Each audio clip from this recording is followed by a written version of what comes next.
Yeah, it is the 13th, and of course we are 4 minutes into the show, and of course we want to apologize for actually that delay, but I want you to just come closer and be able to join us right here on the summit. I want to say thank you for making time. Thank you for making time to actually be part of this program. If you're a new viewer, if you're a new person experiencing this show for the first time, we want to say a big welcome to you. This is the summit, and of course we are in session each and every Wednesday, 9 p.m. That is 21 hours in the 24-hour clock system. And of course, every Wednesday we actually scale the heights to just bring you some conversations that matter to you and I. Of course, we also bring those who we feel also have something to add in terms of the panelists who join us on the summit. If you'd like to be part of this program, either as a panelist, please hit us up, talk to us, tell us which topics interest you. We'll be happy to actually have you on the program right here so that you can also put your voice on the key things that matter to the continent of Africa. If you're seeing me for the first time, if you're hearing this voice for the first time, I want to welcome you to the program. As always, my name is Eugene Anangwe. And of course, on the summit, we go live across all platforms, including right here on YouTube. You can definitely come over on the YouTube platform and be able to leave a comment right there. We'll be happy to read your thoughts. Tonight on the program, we have a very interesting conversation.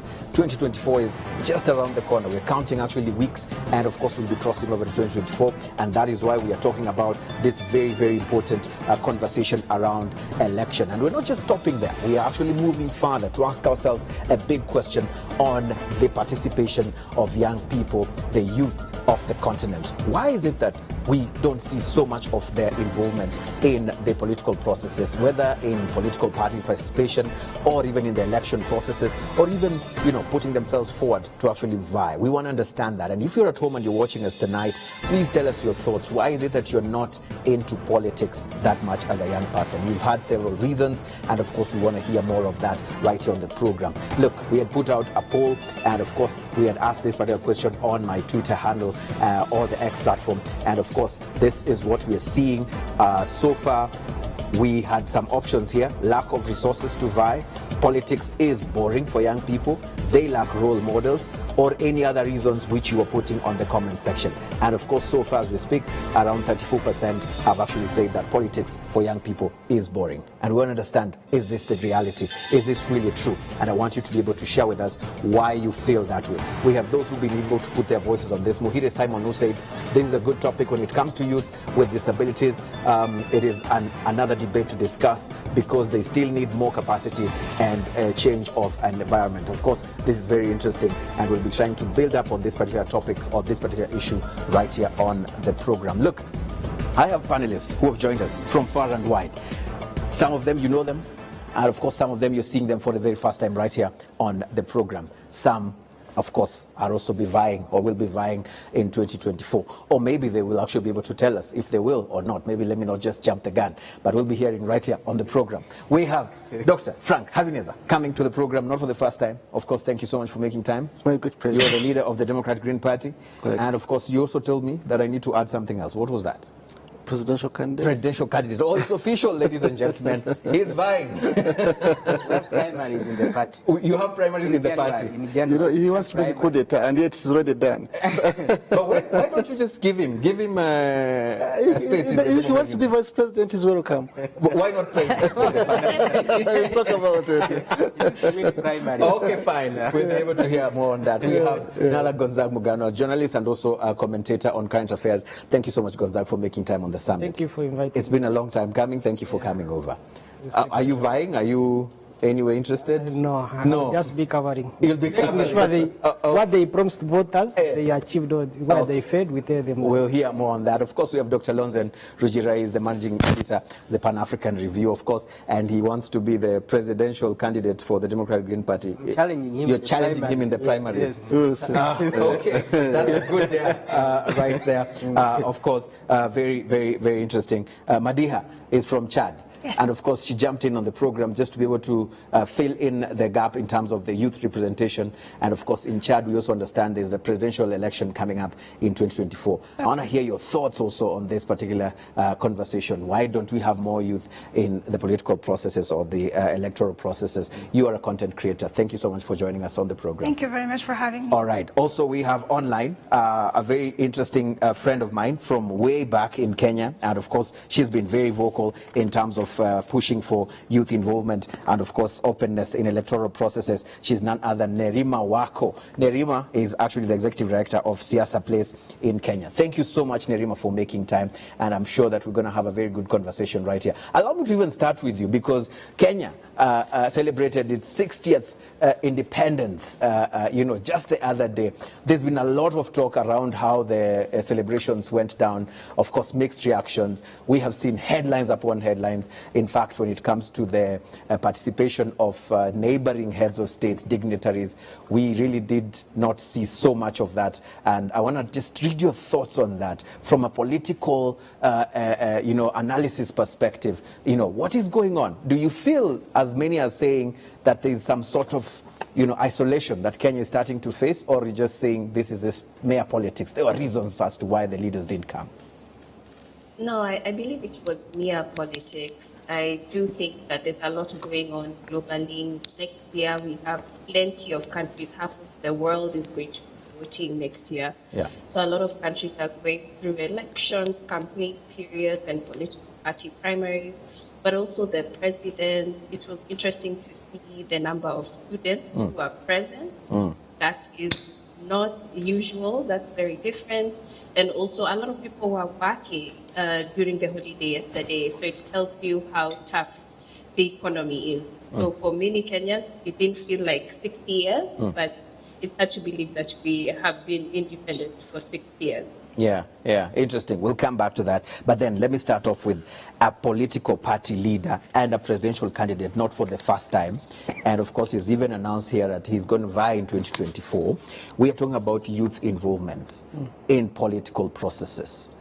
Why are you, as political parties, not encouraging young people to actually be part of the political process? I'm speaking to you as a person who has the powers to actually change things. Well, I would say that we are involving greatly the young people into the political process. If I speak for myself, I would speak on behalf of my party, the Democratic Green Party of Rwanda. We set up youth structures last year at the district level in all 30 districts of Rwanda, and also at the provincial level. That's on all 4 provinces plus the city of Kigali. Yeah. And in September, we established the National Youth League. So where we had a National Youth Congress here in Kigali, where we brought together all the youth from all over the country. So we have the youth structures all the way from the districts up to the national level. And also, not only that, we've also done the same for the women. We have women structures from the district level, provincial level, and this weekend we shall have the National Women League as well. So I would say that we are involving greatly the youth and the women. And most of them, the youth and the women, they are still also in the category of the young age. I mean, below 35, most of the members we have. So I say that we are involving them, and we're also giving them responsibility. And most of them will also be parliamentary candidates. Yeah. So they'll be on the list of the candidates who go to parliament. So I say that we are involving. And I know, like other parties, they are also doing the same. Although I'm not their spokesperson. Yeah, maybe we could pause there then. Yeah. And what Lonzen has been talking about, the primaries. Will there be any primaries at the Democratic Green Party? We've done that before, actually. We started since last year making elections through the districts and so on. Actually, because we started with the parliamentary candidates, because we thought the elections would be this year for parliament and the next year for president. Yeah. So finally, we finalized the process in May, where we had a national party congress. And there were other people and they picked you to be the... I was not the only one. There were others who wanted to, but then the members decided to give me all the votes. And you're happy about that? Of course, I have the trust of the party. Before I come to Dr. It's too late for him. He has to come 2034. What's your analysis? I mean, why don't we see more young people, especially considering the demographics of youth? Even when we talk about the population badge, we always talk about how young people in the continent are actually, the continents are youthful continent. We still don't see them in there. What has been the issue? They are there, but they're not in the top positions. But in all electoral processes, the politicians use the youth. They use the youth? Yes, mostly. because they are, when you need a crowd, they are always there for hire. Even in countries where they have electoral violence, it's the youth who are used. But it's a good thing that there are many elections these days. It's unlike in the past, where elections were irregular, where politics was decided by other means, at times violently or by war. And still it will be the youth who will be sent to the front lines to fight. So they are participating, but in what time? You can see it in different forms. For instance, during electoral processes, they are actually most of the electoral workers. Like in Rwanda, they are the volunteers, they man the polling stations. As I said, they are rallies, they show up, and they don't get many places in top offices to reflect the demographics, since Africa is very young. But there are other factors. For instance, they are still in school, others are very poor. So it takes money by that to compete in elections, and the youth mostly don't have the money. But also the structures, like political parties, are owned by old people. They are controlled by old people. So they usually prefer. Am I old? You're one of the few exceptions, and it's good actually. You started politics when you are really young, more than 15 years ago, I think. So where the opportunities, those are ambitious, can always compete, but it still be challenges, especially where to penetrate. Where to penetrate. We'll build up on that. Dr. Lonzen, you told me before we even started this conversation, especially on your reasons in terms of why you feel young people have not been actively involved in political processes. It's irrelevant for them. This is what you said. Please expound on that. I think that across the board, whether it's young or old people, they're getting disinterested in politics. Because politics is no longer seen as a vehicle for social change. It is a vehicle for self-enrichment, for selfish reasons. So politics as a means of the methods for the common good is losing that touch. So, and it's becoming more visible as a result of social media. So information is much more available. That's showing people, the politicians, for who they are. So as a result, people are seeing them up close. Before, they used to, the media, the traditional media that existed, used to conceal some of that culture, political culture that was not conducive for participation. But now it's in the open, so people are able to see for themselves. So there's a general collapse of participation, actually globally. You know, in the West, they used to say that their politics is good because they get about 60% participation, you know. That means they're democratic, they're strong. And they would speak poorly of countries like Russia or certain African countries where there is 95% participation.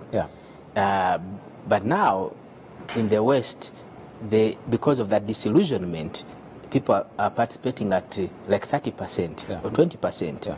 And so they used to argue that the lower, it means that the democracy is strong. But now, the democracy, they are looking for participation because people have disappeared.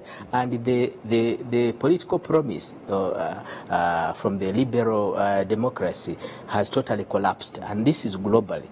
So the thing which Africans are trying to learn to do has collapsed from those who are selling it. So Africans are learning a collapsed idea. Probably an opportunity for us to actually create our own. That is where meaningful participation will come from, because politics will begin to bring back the idea that it is a means for social change and that it is meaningful in people's lives. So as it is today, people do not see meaning, its meaning in their lives, whether it's older people or younger people. Now, for young people specifically, I know you want to move on the next speaker. For young people specifically, politics used to be about hope. So young people, because being young means you are ideal, you are idealistic, about the future, or the change. So you are ideal about the world. You want to see justice. You want to see all these ideal, very idealistic things about life. So politics no longer gives that hope about the ideal. So where young people are able to identify with this ideal world that they think the world is, until it hits them much later. But young people, politics is supposed to inspire young people to take part, because it is promising a world of ideal.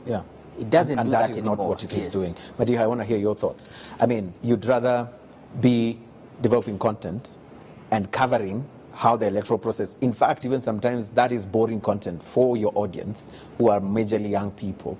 I want to just understand why, Okay, so I definitely agree with a lot of what he said. Definitely with time, I feel like in our view as youth, politics is no longer that is representing that hope. As a young person, obviously you have a lot of dreams, you have ambition, and you see the world in an idealistic point of view, as he mentioned. And honestly, most of the times politics are scary to us, because we feel like if we get involved into politics, we might have to sacrifice these dreams that we have, because at some point you might say something, you might make a small mistake that's going to ruin your entire life, and it's going to even connect your name and your family's name, all of it, to that one mistake that you did. So there's that point. And secondly, I definitely believe that definitely I would rather create content, because the content doesn't have. So we see politics as like a house, right? And we have whatever that we decide to say, to do, it should fit into that house. So it's that box.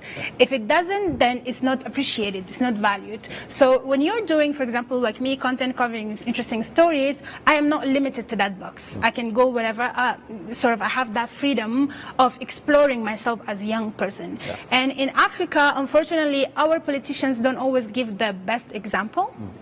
For example, right now I'm sitting here talking. I'm pretty sure if my parents knew before I come, they'd be like, no, don't talk about politics, don't say that, don't mention this. Because again, there's this fear that you could be, say the wrong thing. So as young people, we like young Africans precisely, we don't really see a good representation of this liberal democratic politics, that whatever you want, you can say it, of course, in a respectable way, because at the end of the day, we should respect each other's views. And politics is all about what's your view, what do you think, what's your opinion, for us to reach our ideal continent, to reach the potential, right?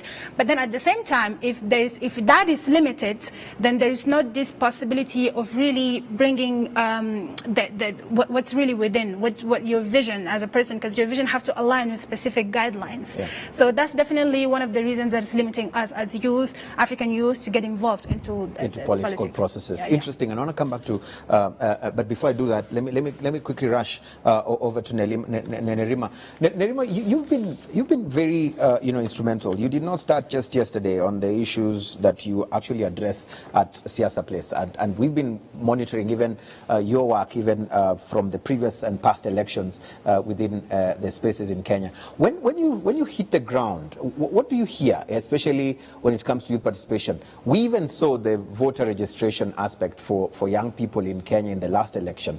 It was not what was expected, especially looking at the crowds that we used to see in the rallies, and even the politicians, they were actually trying to even change their walking style, their dressing style, just to be able to attract these young people, to be able to look like them, sound like them. But in the end, they were not there on the queues to vote. Yeah, absolutely. So during the election, we were very involved in the voter registration, also in the voter observation, also in the political parties. So Siasa means politics, and we encourage young people to join politics in whatever format that they feel they would like to, whether it's elective politics or participating within a party or voting on election day.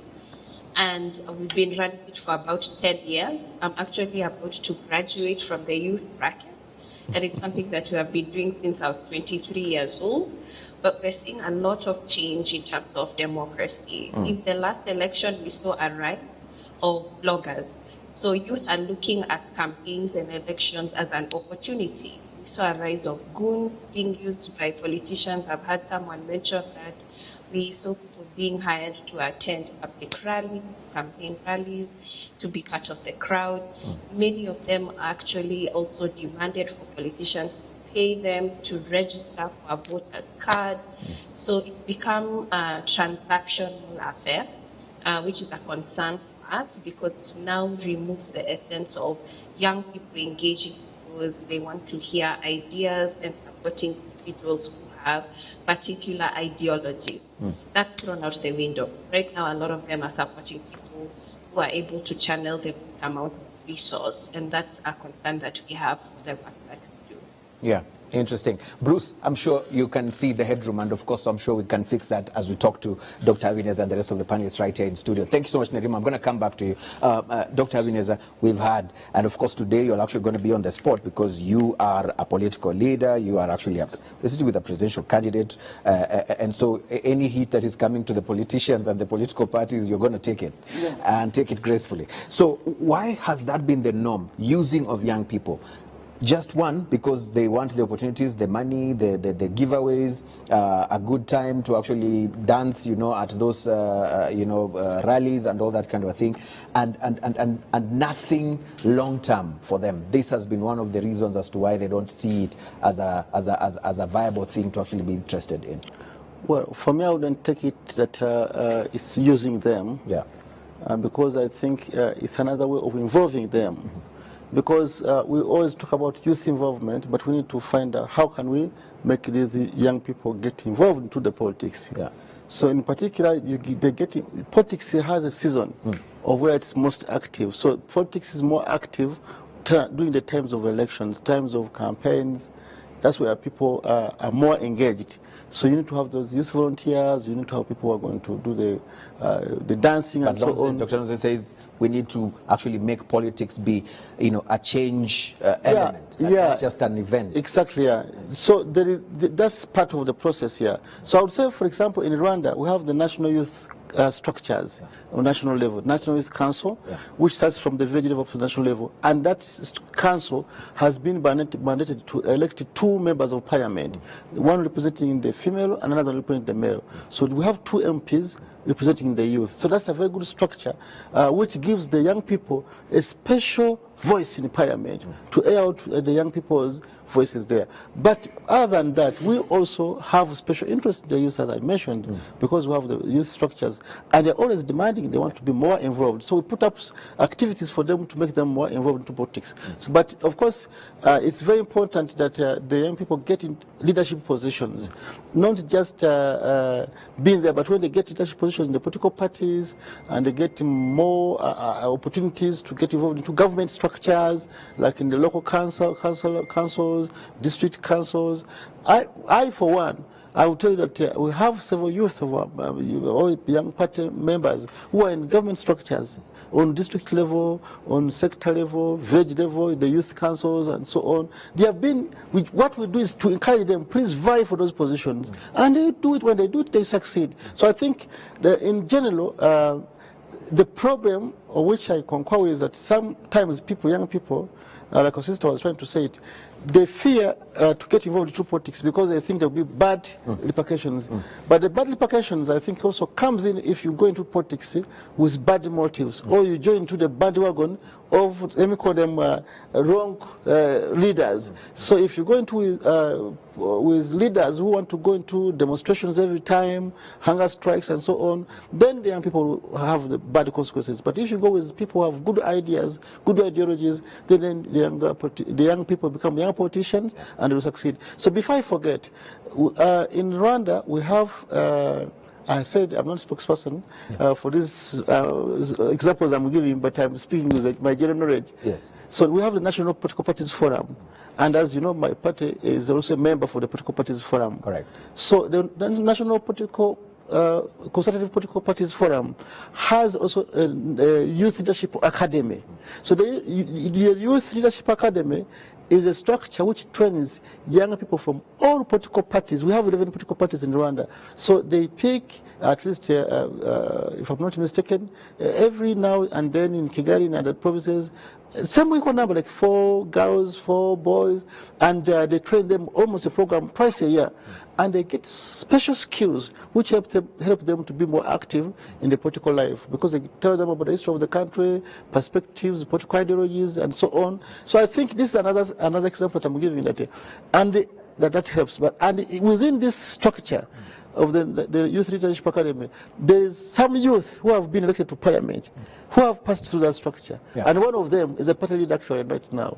Yeah. So I'm just trying to say that it's happening. Well, it's not perfect, but there's a process. There's a process. It's moving forward. Yeah. It's moving forward. Yeah. And I want to understand also from the aspect of role models, because we spoke about, somehow we touched on it in terms of whether young people who are outside the political realm are seeing role models that could encourage them or entice them to jump in there. And this is just actually from the numbers that we have. The average age of African presidents, nothing to do with in terms of the fact that it must be about age, but of course, looking at it from a participatory level, we have around 62 years. That is actually what we see. And of course, if we're looking at the appointed heads of institutions, including cabinets, in Uganda, for example, the average age is 65 years.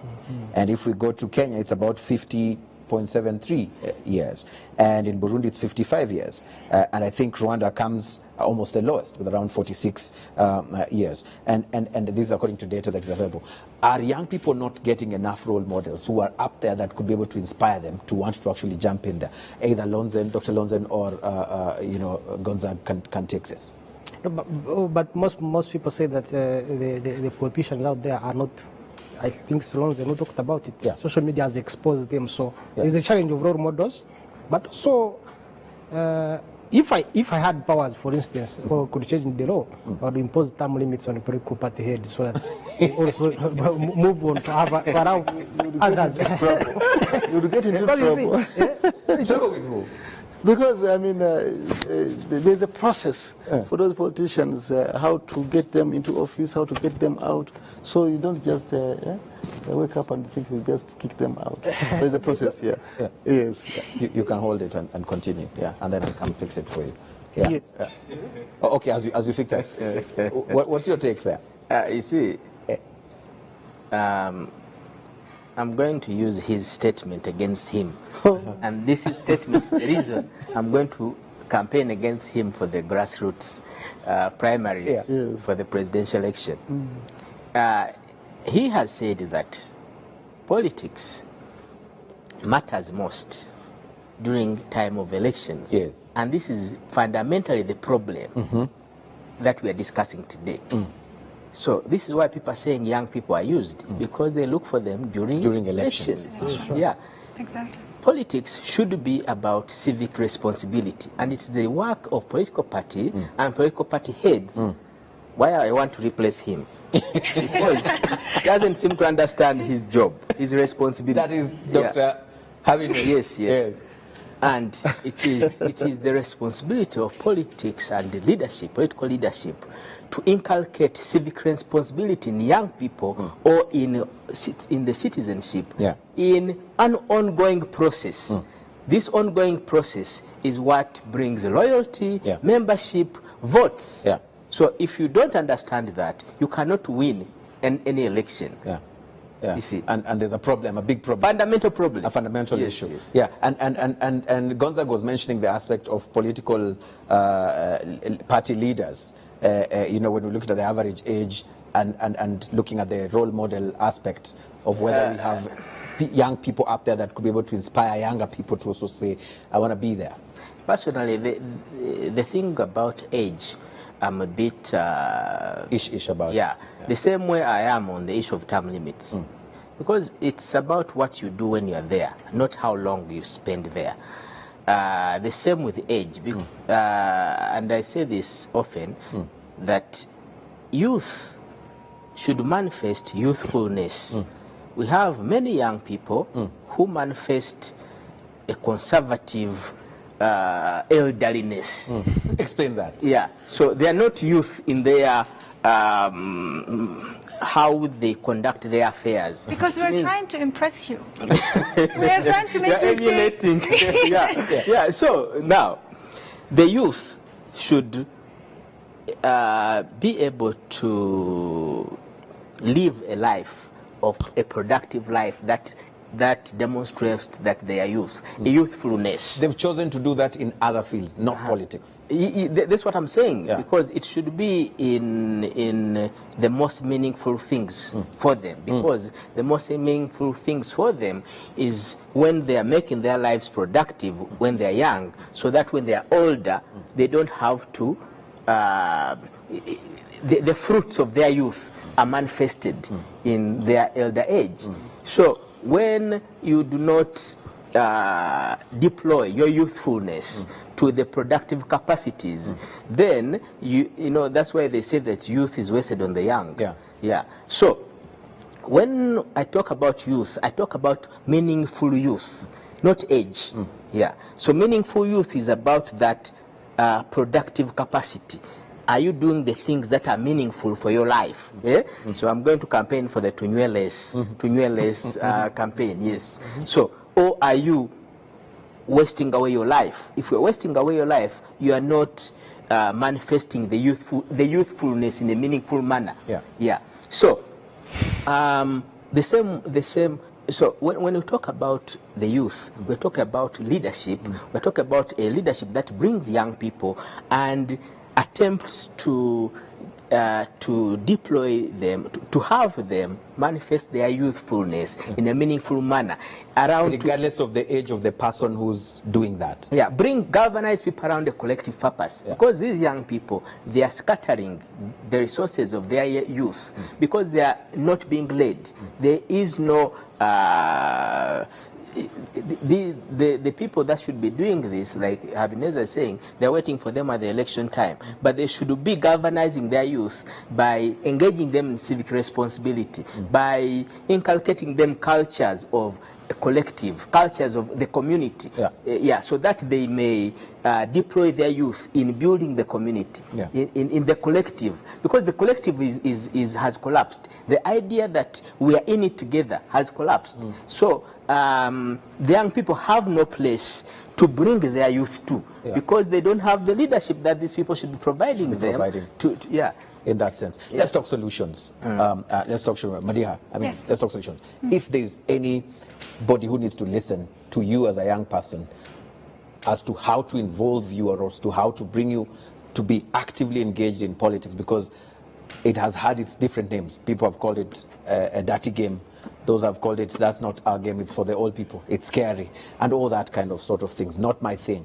What is it? What are those things that you think could act as a solution to this particular challenge we're talking about today? So, okay, first of all, we want a promise of safety. A promise of safety. Yes, that in case, as a young people, as a young person, if I decide to ever state my opinion on something, this opinion, I will not be attacked for it. So we would just want that, like the freedom of expression to be something real and not just something that politicians use during the elections time, that you can say whatever you want, I'm listening. So this is the first point. The second point is, of course, we don't want a 20-year-old leader, for example, president, because at the end of the day, we want an experimented person who can really take the lead, because we're saying leader. It's not just a position, it's something. So if we are to follow you, we want to see that you have the experiment, you have the knowledge that we need to be guided through. Also, another thing is we need to be on the same page. I feel like often the problem with politicians is they just take decisions and we are not really aware of what's happening. So just a decision done. And then you see a lot of people are complaining and they're like, we don't understand. So putting us at the same page really clarifies, because again, the togetherness, we need to know where we're heading to. So this is something that I have to acknowledge Rwanda as a country for, because when I open Vision 2050 and I see what are the goals, it makes me feel assured as somebody who's living in that country that actually these people know where they're going, you know? So we need more of this. We need to be on the same page. We need you not just to give us a mic and let us speak, but also that when we leave this room, that actually things are still happening. There's a follow-up. It's not just a discussion. So I think if we start from here as Africans, if that is set, is done, I think that we're gonna, you know, we're gonna see more. We're gonna make it to a place where no one would say Africa is behind, Africa is less. Yeah, I really see hope in that. Right, Nerima, I want to read your thoughts also. Solutions. Let's talk solutions. What do we do to encourage more young people to be participating in political processes? Eugene, first of all, elections are too expensive. most young people can't even afford to campaign, and they're becoming more and more expensive by the day because of the inclusion of voter bribery, and even to form a political party itself is an expensive venture. So there are campaign finance acts that have been shelved, which can protect a lot of young people. Even when we talk about young people engaging within political parties, there's the issue of getting an actual political party ticket. I have watched too many tickets being stolen from young people because they didn't put enough money on the table to pay the party leaders to get that ticket. Yeah. And something that the UDA party did in the election in 2022, which I commend them, was that they gave a lot of party tickets to young people, especially young people who are popular. So they based their tickets on popularity, not on age. Another thing that would be so a solution and a support to young people is for them to be members of the national executive councils. We have very influential political party positions, and you'll find that those positions do not have young people sitting at the head. You'll find them influential within the party when it comes to political party primaries. Again, they are rigged out of those particular positions. So having systems within the party that are systemic, clear, accountable, fair, will make it an even playing field for young people to engage in as well. And Interesting. finally, when we compare young men to young women actually engage less politically. It has a lot to do with security, yes, but also the social norms that it involves. Because for you to be able to buy political seat, of course, you're going to be harassed and bullied about how you raise your family, the kind of family you have. We have very stereotypical genders, including the big conversation that we had before we went on air. Extremely sexist. But that's what happened. And unfortunately, women have to form a sense of being iron to be able to survive in the political industry. So we also have to change our behaviors and have behaviors that are poised to be leaders and to encourage young people. So we are here telling young people they should behave a certain way, but even our own example in front of us, they behave a certain way. Yeah, yeah. Interesting. And I want to hear from Dr. Avinez on this, especially on the aspect of politics being an expensive affair. Let's pick some lessons. And also when you sit in those political organs, like you said, you know, even at a party level, how are you making it easier for young people to actually be able to maneuver around this particular process? Yeah, it's true. It's an expensive process. I mean, everything is expensive, but I mean, if you want more people to be involved, then you have to spend more resources on that, yeah. So what we do for us, like if we want young people to be more involved, then we provide the means for them to do that. We organize the trainings for them, we do several trainings, then we make sure that we facilitate them with the necessary requirements for them to be active. And then, of course, they have very innovative ideas. They keep on demanding this or that. What you have, you give. What you don't have, you tell them to make also. Start thinking of making contributions themselves. We tell them that. Sometimes we may be having what to give them, but we refuse to give it to them because we think that they have not done yet something. They need to do something from themselves. That shows that they are interested. So if they, like they say, you do one step, then we can help you 2 more steps forward. So I think it's first, what I have said, if someone is really serious, wants to get something out of politics, you find that they have a different commitment level than for those who are just following. So this is what I see. So if there's someone young, but really want to get involved, you find them active, maybe in the youth structures, you find them, they are participating in the elections for the National Youth Council, you find them there. So you find that such people are easier to help, are easier to support. But there are others whom like you have to pull, then that's more difficult for them. But still we need to bring everybody together on board. Yeah. So I would say that yes, it's expensive, but the political parties have a responsibility, and anyone else, even if the Ministry of Youth has a responsibility, to have the resources to get them more involved. But also there's a big problem of unemployment. And so I don't have the proper figure for unemployment for the young people. But last time I checked, I think it was almost over 20-something%. So this is a big problem. If the young people, they are poor. Let me call it. Or they're not poor, but they have no jobs. Of course, that will lead to poverty. So how can you tell them to get involved into politics to change the situation when they don't even have food? Maybe It's from what difficult. Dr. Lawson mentioned So in terms of the change. because sometimes the level of politics. I think one time I was here. We're talking about the pyramid of needs, the Maslow's pyramid of needs, or hierarchy of needs here. So there are things you go into when you have the basic needs. So these people need to go to school first. We have to encourage them to go to school, and if they're in school, they get involved into the school politics because there they still have free food at school. Yeah, so then they have to be active there. They go to the clubs, Red Cross Club, anti-AIDS clubs, environmental clubs, such things. So there they grow. I think we all grew up from that. Like myself, that's where I came from. I was in Red Cross Club, I was in Wildlife Club, I was in Scouts, I was in Writers Club. So there you are active, you are getting class monitor, prefect. So the talent keeps on growing. And then people see you and they support you. So by the time you reach university, you're a proper human being. You have been shaped already. I think you've been speaking to someone indirectly. Dr. Lonzen, you're being told first you need to join the Red Cross before you can think about taking over the Green Party. You heard that. What do you think? What's your take? Is that the right process? Is that the right steps? You see, here's the problem. And this is where the problems began. He has not been able to go back to the schools to create those clubs. That I have done so. Yes, I have done so. But Anango, on a serious matter, yes, the issue really that is happening across societies, it is the collapse of purpose. Collapse of purpose. Yeah, and we have no entity that is building purpose.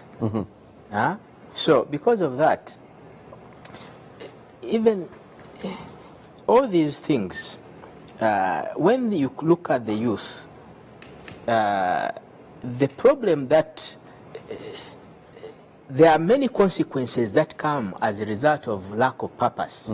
So lack of purpose, when you look at what entity, what institution, at what level is bringing purpose in people's lives, even if you leave the youth alone. But the youth are the most vulnerable for lacking purpose. So the consequences for that there's alcohol, there's depression. So you're talking about lack of purpose from the young people? Yes, general lack of purpose, because the politics has lost purpose. The sense of common good has collapsed. The sense, so people are there for their individual benefits. So the idea that we should build a community has collapsed. Solution. So everyone Solution. What do we do? The solution is what? We need to bring back purpose in people's lives. And there has to be a movement that aims to bring purpose in people's lives. Leaving people on their own to pursue purpose is a daunting challenge, and often they get overpowered. And as a result, they collapse themselves. So we need to build communities, we need to build purpose in people's lives. And for young people, once you bring purpose in people's lives, you're asking young people that, look, leadership, politics, he says there are no young people in politics. Politics is about leadership. Now, but we have politicians who are not leaders because they don't have purpose. They lack a sense of purpose beyond themselves. So they are politicians, but they are not leaders. Yet politics ought to be about leadership. Now, when you are able to bring politics attached to leadership, you can go and tell young people as a role model, because you are living what you are telling them. You are telling them that, you know what, leadership is wherever you are. Don't wait for a yellow paper to become a leader. Whatever it is you are doing, you are a leader. If you see a problem where you are and you say, how do I fix this? What resources do I need? Who do I bring to help me to fix this? You're a leader. You are not on any yellow paper anywhere. So, but this sense of responsibility has to be inculcated in young people, and there's no one doing that. That's really painful if that's the case. Let me quickly just bring in our viewers who are watching us from far and wide. Of course, we have those who are commenting on our live stream right about now. We have Nigena Innocent, who says, we are together watching from Western Province of Rwanda. Thank you very much for being part of the program. Mushambo Robert says, all people need to know time is running and the future will be managed none other than the youth. Inclusion needs to be focused on to let them gain experience early enough. Dr. Abineza, that has got home. You've gotten that. You need to bring them closer and do that. Wanja Douglas says, my name is Douglas Wanja, project coordinator, Data for Governance Alliance, and I'm watching from South Africa, where we are attending the youth symposium by APRM. What are the young people saying, especially when it comes to wanting to be part of the political process? And this is what you say, Mushambo Robert, at times most elected leaders don't fulfill what they promised, or rather what they pledged for. This builds frustration, not only in young people. Thank you very much for those comments. Keep them coming. Shakaliam on our X platform is saying, but how exactly do you run away from politics yet it determines our everything? In fact, this is a political tweet about a political show with politicians. Thank you very much. Politics is too big enough to be left just to the politicians. I think that is the point that you're saying. And you also say that me to my neighbor after Madeha said she would rather create content than participate in politics. Robert says, to increase youth participation in such instances, we need to show young voters that they matter. Politicians need to talk about issues youth care about, ditch confusing paperwork and meet them where they are on social media, schools, etc. Intentionality matters. Madiha, do you want to see them coming to TikTok? Do you want to see Dr. Havineza? Do you have a TikTok account, Dr. Havineza? Well, that's the point I have to make before, because people often think like social media is disconnected from everything. Yeah. Well, what is social media? Social media is just we're putting the life, the society, problems, whatever that's happening there. Yeah. So for me, when I hold the mic and I go, hey, what is one thing you need to know? What is something as Africans we should do to improve our continent? This is politics technically, because we're trying to look for a solution to our problems. Yeah. But we are not going for that through the institutions that we discuss all the inconveniences about, let's say. Yeah. So we found our way out that there's actually a more free, more malleable platform that we can use instead of having to wait like for 30 years until to get enough clearances to be able to speak about a problem that you're facing every day. And that's the challenge, Madeha, because the voting is actually being done, or it happens on the ballot, not on social media. So how do we bring this young people who are really interested in talking about these real issues on social media to actually be at the ballot, to actually make that decision on the ballot? Or do you propose a change that we can also vote on Twitter? That could also happen. I think that technology is the future. Yeah. Soon we're going to be talking about artificial intelligence and all of that. So at some point there's going to be a merge. In any case, I don't see any way out of that. Yeah. But at the same time, if we are trying to also bring others to this, let's say, real world for now, and obviously what we discussed, this is, I think, a very good point to start with, and also to show them that actually you have the same powerful platform that is also, I don't want to use free, because often freedom is used as a word of like just saying negative things or like insulting. No, we are, as youth, we are getting to understand that freedom doesn't mean disorder, doesn't mean just say whatever. There's respect that we should be following, so we understand that. But now we want just this flexibility in terms of our opinion. So if you can get promised that in the real world, let's say, then yeah, obviously at some point we need to merge these two words, because one is connected to the other in any ways. Yeah. Let's bring in Nerima. Nerima, your thoughts on that? I mean, how do we go about this? What do we do? Because young people are most active on social media platforms, and of course on social media platforms is not where the polling happens. And we've had people say that this candidate was actually very popular on social media, but on the ground things were different. That actually happened to a presidential candidate in Kenya. But I agree with Ada so much, because we also use social media to share information on electoral processes and how politics affects your everyday life. But we invite people through social media to come and participate in public participation forum. We have also used live video to be able to do that. So a lot of our engagements have been hybrid. Combination of offline and offline. And I know we were talking about digital voting. Right now in Kenya, you can register for a political party online, you can do it digitally.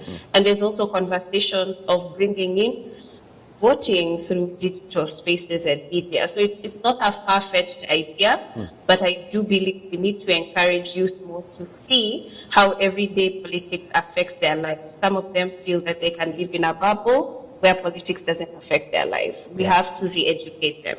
Right, interesting. Dr. Ebenezer, 2024, the election is coming, and there's actually someone who feels that President Paul Kagame, the way he's been getting then over 90%, someone has said he's going to get 98, and they feel he's just going to do 2%.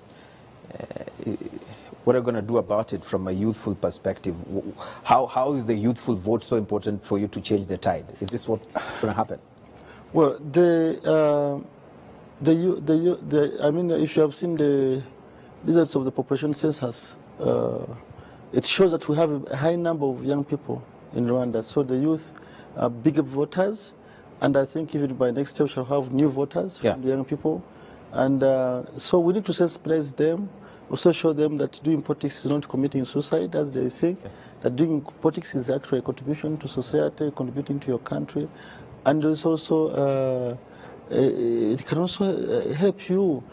I mean, I tell people that when I used to be a journalist, sorry, I'm a veteran. Yeah. When I used to be a journalist, those days when I was at university, the most pleasant thing that made me happy was not the money I could get, but to see that my article that I wrote has been published in a newspaper. So it was in Rwanda and English newspapers. So this is what I tell the people, that if you're in a political party and you give your idea, and your idea gets into a political manifesto, and that manifesto goes on national TV, and people of all the whole country, even outside the country, they hear that view, that idea, and they find the government accepts that idea. That's the biggest contribution you can ever get in your life. You're winning this. It's such rewarding that your idea can actually help of your country. So this is the biggest reward you can ever have. So I tell people, please join politics. Some people want to join politics because they just want to, because they see Frank has a big car, they want to have a big car. It doesn't work like that. The car will come later. As Jesus said, first seek his righteousness and other things will be added on you. So they should first seek him and other things will come to them. So I see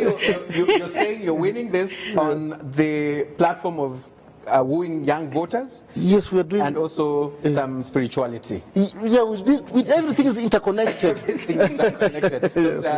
Lansen, what's your take? I mean, on this? In closing, we need to go. I think if Kagame wins 98%, he's underperforming. I think, given the competition, he really should get higher percentage. So, but that's 7 years ago. I think we should not talk about things of 7 years ago.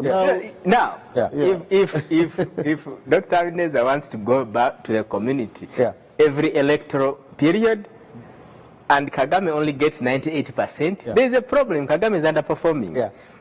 So that's number one. Point number two that I want to actually talk about in a more serious manner is that when you look across African continent, if you want, you can even go globally. Where there is politics that is more connected to people's lives, more meaningful in people's lives, there's greater participation. There's greater participation even in the young people. That's why you'll see in the elections here in Rwanda, there'll be many young people. Actually, they have already begun. They're enthusiastic about it. Because the politics in Rwanda is more connected to their lives. Anywhere where there is politics that is detached from people's lives, there is lower participation. Now, the reason is that liberal democracy has failed. It is an elite project that is disconnected from people, voters. It is disconnected from young people. So wherever there is liberal democracy practiced, there is lower participation. Even these African countries like Kenya that are trying to emulate liberal democracy, they are losing participation as a result. The reason there's greater participation in Rwanda is because Rwanda does not aspire to practice liberal democracy. All right.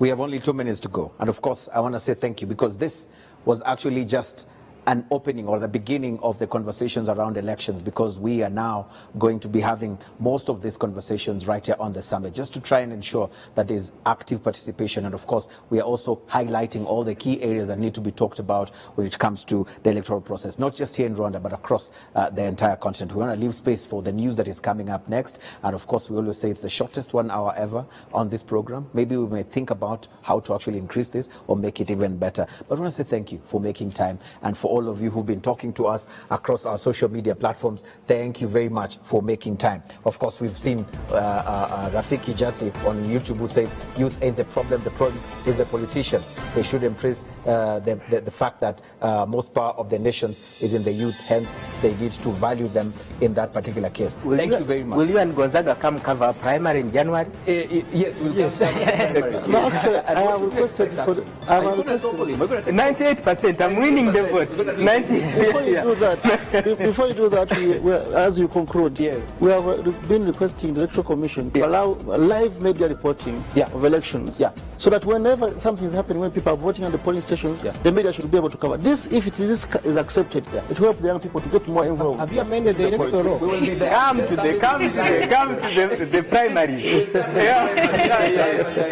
Right? So thank you very much, gentlemen and lady, for making time, and thank you very much, Madia, for actually making time on last minute. Thank you for making time. Of course, we want to say thank you for watching. We'll see you again. Let the conversation continue on our social media platforms, and we'll see you again, same place, same time. As always, my name is Eugene Anangwe. Good night and good luck.